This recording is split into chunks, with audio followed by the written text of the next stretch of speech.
putri dan budak. Di belakang gerbang itu, seorang putri, singa, seorang budak yang terbelenggu. Ada 3 tombol. Menebak dengan baik, dia memenangkan hadiah 30 juta. Atau, dia akan menjadi santapan singa. Dia adalah peserta pertama. Sang putri adalah tunangannya. Dia melihat ke layar. Itu adalah nomor 2. Ini nomor 3. Aku mencintaimu sayang. Dia memilih tombol 3. Namun dia kalah. Dan menjadi santapan singa. Tunangannya menipunya untuk menjadi pemenang. Cinta tidak selalu menang atas uang. Sang putri adalah kuncinya. Dia tahu jawabannya. Dan memberitahu budak. Tapi ucapannya adalah 50/50. Dia harus menebak apakah itu benar atau salah. Giliran Kaiji. Putrinya adalah seorang penipu. Orang yang menipu dia 20 juta. Permainan dimulai. Dia berunding dan berkata, nomor 3. Dia baru saja selesai berbicara. Seorang pria di dalam sangkar dengan prihatin berkata, kamu seharusnya tidak percaya padanya. Dia bisa saja berbohong, kapanpun dia mau. Sang putri tidak peduli. Dengan tenang memberitahunya, aku akan mengatakannya sekali lagi. Nomor 3. Haruskah dia percaya padanya? Melihat singa di kandang, Kaiji sangat bingung. Pada saat ini, pria di dalam sangkar Yukio bertanya padanya, apa yang paling penting saat membuat keputusan? Kaiji mendengar ini 2 tahun lalu. Dalam permainan yang disebut Raja dan Budak, dialah yang kalah dari Kaiji. Setelah kalah, dia menjadi budak di pabrik bawah tanah. Saat sadar, aku ingat, benar-benar saran yang bagus. Dia mencoba mengingat. Yukio pernah bilang, bermain catur butuh 3 hal. Pertama keberanianmu, kedua kebijaksanaanmu, ketiga kesadaranmu. Yukio benar-benar memberinya sinyal rahasia. Gunakan kesadaranmu. Ini waktunya kamu memilih. Dia memilih nomor 3. Ternyata benar, gerbang putri dibuka. Kaiji berterima kasih padanya. Tapi dia dengan apatis berkata, penyelenggara ingin aku mengatakannya. Ternyata mereka tahu hubungan keduanya. Berpikir bahwa Kaiji tidak akan mempercayainya lagi. Memaksanya untuk mengatakan yang sebenarnya. Berkat bantuan Yukio, Kaiji memenangkan babak ini. Putaran berikutnya adalah melewati jembatan. Mereka harus melewati palang baja setinggi 100 meter. Datang ke gedung seberang dengan sukses. Mereka akan mendapatkan 10 juta. Banyak orang jatuh sampai mati. Para VIP sangat menikmati menonton pertandingan ini. Mereka bahkan memuji reality show itu. Mereka semua adalah budak pabrik. Mereka seharusnya bekerja di sana sepanjang hidup mereka. Kata mandor, ada permainan untuk mengubah hidup mereka. Banyak pekerja yang ikut, tapi mereka tidak tahu. Ini adalah permainan bertahan hidup. Tidak ada yang pernah selamat melalui permainan ini. Sebelum babak ini, Kaiji menggambar garis di sepatu masing-masing rekan kerjanya. Mereka harus menjaga garis lurus agar tidak jatuh. Tapi bagaimanapun, trik ini tidak berhasil karena game ini kompetitif. Itu membutuhkan keberanian besarmu. Saat pemain baru saja memulainya, ada guntur dan kilat. Seorang budak ketakutan, tidak bisa bergerak lagi. Dia jatuh mengenai batang baja dan mendapat sengatan listrik. Kematian pertama hari ini. Yang lain gemetar. Seseorang mulai berdoa, yang lain meminta bantuan. Tapi tidak ada yang membantunya. Kaiji menenangkan mereka. Tapi mereka tidak tahan dan jatuh. Pria ini juga sama. Dia ingin berhenti sementara pemain lain tidak. Dengan demikian, mereka bergulat dan mati bersama. Penonton semakin bersemangat. Setiap kali seseorang jatuh, mereka akan bertepuk tangan. Hanya ada 3 budak. Hujan turun dengan deras. Seorang pemain tidak tahan dengan ini, memberi Kaiji cek 10 juta, memintanya untuk menyerahkan pada putrinya. Jadilah pemenang, jadilah pemenang. Setelah itu, dia membiarkan Kaiji terus bergerak. Dengan cara ia bunuh diri. Kaiji dan yang tersisa saling menyemangati, membuat segala upaya untuk melewati ini. Mereka hampir menyelesaikannya. Mereka melompat ke ambang jendela. Setelah membuka jendela, mereka akan menjadi pemenang. Tapi pada saat ini,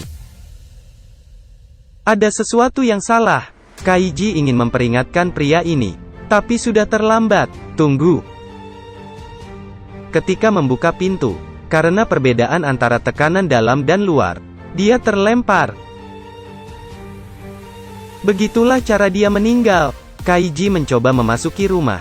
Pertarungan terakhir sedang menunggunya. Bola baja emas ini, benar-benar senjata yang mematikan. Untuk menjadi pemenang, sebuah kelereng, harus melewati rintangan. Jatuh ke meja putar dengan mudah. Itu juga harus jatuh ke lubang merang kecil.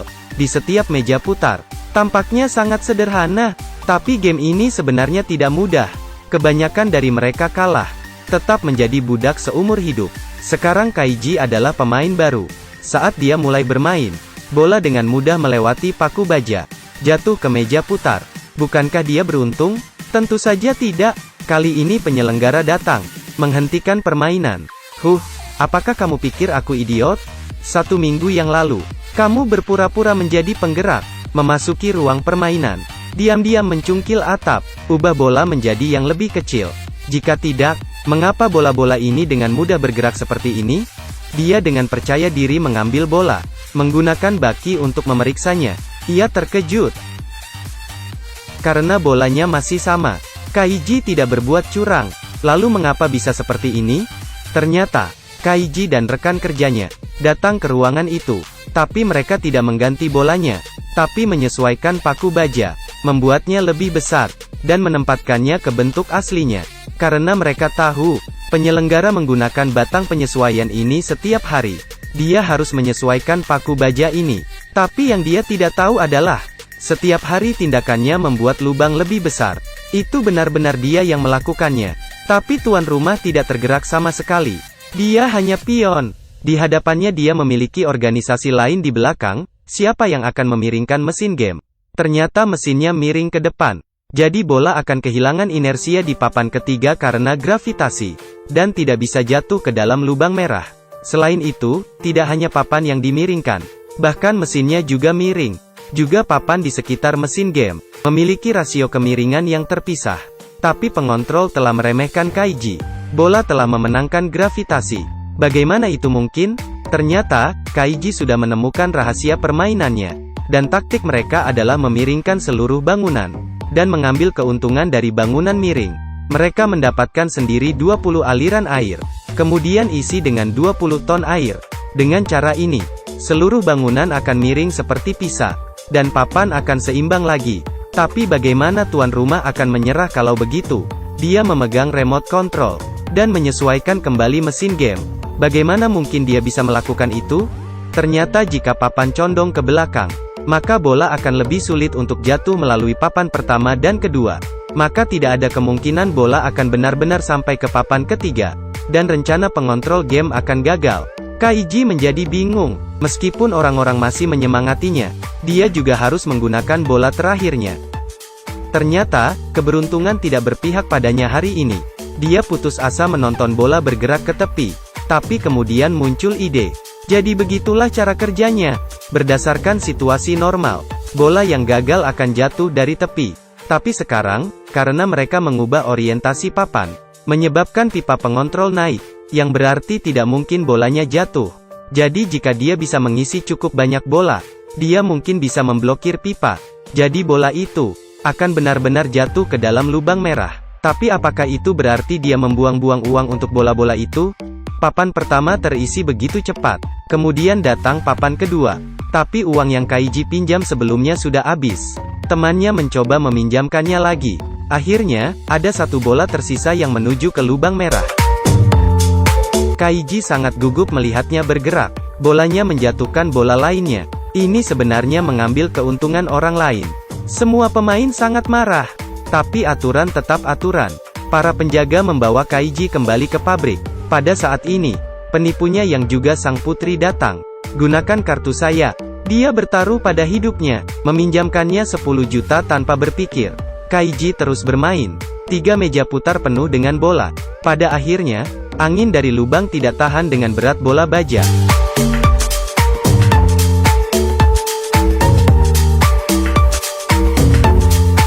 Kaiji dan sang putri akhirnya menang. Tidak peduli seberapa kompetitif game ini, persahabatan dan kepercayaan masih akan menang dan bertahan selamanya.